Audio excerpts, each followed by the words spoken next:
నమస్తే అన్న, అందరికీ నమస్కారం. కువైట్ ప్రసాద్ అన్నకు బెయిల్ వస్తుందా లేదా అని చెప్పేసి చాలా మంది అడుగుతూ ఉన్నారు. అలాగే నాకు తెలిసిన లాయర్లనైతే నేను అడగడం జరిగింది. కేసు గురించి కూడా వివరించాను. అన్న ఇది జరిగింది సార్, ఇది జరిగింది, ప్రస్తుతానికి అయితే ఆయన వీడియో కూడా చూపించడం జరిగింది. అలాగే ఈ యొక్క వీడియోకు సంబంధించి మనం చూసుకుంటే అతనే నేరం చేశాడని ఒప్పుకున్నాడు కాబట్టి తప్పకుండా అయితే శిక్ష పడుతుంది.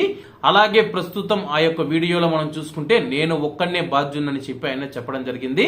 కానీ పోలీసులు ఆయన యొక్క భార్య చంద్రకళ గారిని, అలాగే ఆయన యొక్క చిన్నాన్న కుమారుడు నవీన్ గారు ఎవరైతే ఉన్నారో వాళ్ళను కూడా అదుపులోకి తీసుకోవడం జరిగింది.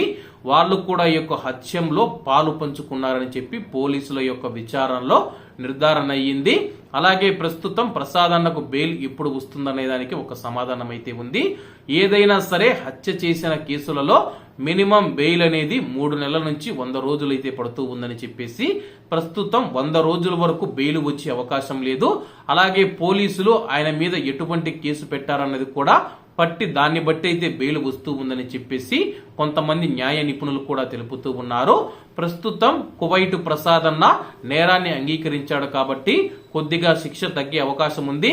అలాగే ఆయన యొక్క భార్య చంద్రకళ గారు కానీ, అలాగే చిన్నాన్న కుమారుడు ఎవరైతే ఉన్నారో నవీన్ గారు, అలాగే హత్యలో వాళ్ళ యొక్క పాత్ర ఎలా ఉందని చెప్పేసి నిర్ధారించిన తర్వాత వాళ్ళకు కూడా శిక్ష పడే అవకాశం ఉందని చెప్పి లాయర్లు తెలుపుతూ ఉన్నారు. ఏది ఏమైనా సరే ప్రస్తుతానికైతే బెయిల్ రాదు, వాళ్ళైతే జైలులో ఉన్నారు.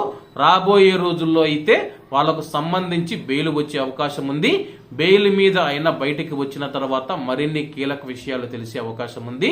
ఎందుకంటే ఆయన అరెస్ట్ అయిన తర్వాత జరిగిన పరిణామాలు, జరిగిందంతా అయితే మనకు తెలియాల్సి ఉంది.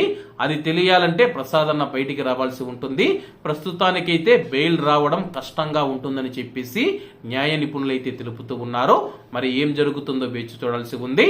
కాబట్టి అందరూ బాగుండాలి, అందులో మనం ఉండాలి. అందరికీ నమస్తే అన్న, జై హింద్.